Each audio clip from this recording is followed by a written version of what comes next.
Bachelor லைஃப்லேயே நான் அப்படியே ஊறி போகிறதுனால அப்படியே போயிட்டேன். ஆனால் இந்த டைம் நான் மன்னிப்பு கேட்டுக்கிறேன். அதெல்லாம் என்னை மன்னிச்சுக்க. அது ஒரு டைம் இல்லாமல் ஒரு டைமு ஊர்லேருந்து எனக்கு திருவாரூர் பஸ்ஸில் வரும்போது ஒரு இடையில ஒருத்தங்க தண்ணி தேவைன்னு கேட்டாங்க. அந்த பிள்ளைக்கு தண்ணி தேவை.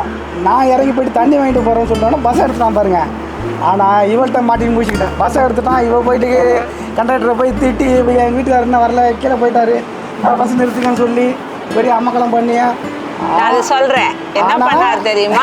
இருங்க, திருவாரூர் போயிட்டு திருவாரூர்லேருந்து சென்னைக்கு வர்றேன். கல்யாணம் ஆன புதுசு, குழந்தை கிடையாது. அப்போ எங்கள் அம்மா என்ன பண்ணுறாங்க, பொண்ணு அங்கே கொஞ்சம் சம்பளத்தில் இருக்குது, எல்லா பொருளும் கொடுக்குன்னு சொல்லிட்டு அவங்க 6-7 கட்டை பை கொடுத்துட்டாங்க. ஃபுல்லாக அரிசி, பருப்பு, புளி, எண்ணெய் எல்லாமே எடுத்துகிட்டு வரேன். அப்போ ஒரு கை குழந்தை வச்சுட்டு ஒரு அம்மா கும்பகோணம் வராங்க. அவங்க குழந்தைய அழுது தண்ணி தாகம் தாங்கலை, அண்ணா கொஞ்சம் தண்ணி வாங்கி கொடுங்க அப்படின்னு சொன்ன உடனே இவர் குழந்தை பாவம் கத்துதேன்னு சொல்லிட்டு பஸ்ஸை விட்டு இறங்கி போயிட்டார். 6-7 கட்டைப்பை வச்சுட்டு எனக்கு விவரமே இல்லாமல் வீட்டில் இருந்த பொண்ணை ஏற்றி விட்டாச்சு பஸ்ஸில். 10 பைசா கையில் என்கிட்ட காசு இல்லை. பஸ்ஸு மூவ் ஆகிடுச்சு. அந்த அம்மா என்ன சொல்கிறாங்க, அக்கா அண்ணன் போனவர் வரல, நீங்கள் பஸ்ஸை விட்டு இறங்கிங்கன்னு சொல்கிறாங்க. தண்ணி கேட்டவங்க 7 கட்டைப்பையை எடுத்து நான் எப்போ இறங்குறது? இறங்கினாலும் எந்த பக்கம் இவர் போயிருக்காருன்னு எனக்கு தெரியாது. என்கிட்ட அப்போ ஃபோனு எந்த வசதியுமே கிடையாது.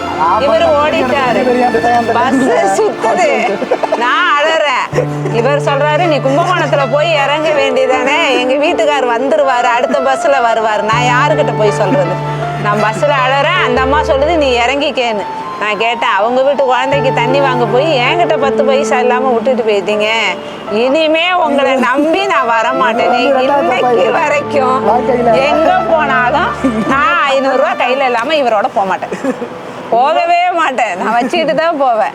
அன்னைக்கு பயமுறுத்தினாரு. 22 வருஷம் ஆகுது, நான் 1 ரூபா இல்லாமல் இவர் பின்னாடி போகவே மாட்டேன். அது வந்து உஷாராயிட்டு தனியாக பர்ஸ் எடுத்துக்கிட்டு பணம் எடுத்துக்கிட்டாப்ப. அதனால் இது அவருடைய, அதாவது எந்த நேரத்துலையும் தாம சமாளிக்குங்கிற ஒரு திறமையை அந்த டைம் கற்றுக்கிட்டான். அது ஒரு பக்கம் இருந்தாலும் நான் இன்றைக்கும் அந்த சொல்லுக்கு ஆளாகிட்டு இருக்கேன். அது எப்போ என் தலைவர் தான் முடியும். ஆனால் இதெல்லாம் இந்த வாழ்க்கையில் நடக்கணும் இருந்திருக்கு, அது நடந்துடுச்சு. தண்ணிங்கிறது ஒரு குழந்தைக்கு இம்பார்ட்டண்ட்டு. அதை நினச்சி நான் போய் அந்த சட்ட சிக்கலில் நான் மாட்டிக்கிட்டேன். ஆனால் அது இன்றைக்கும் எங்கள் வீட்டில் சொல்லி காமிச்சிட்டு தான் இருக்கிறேன்.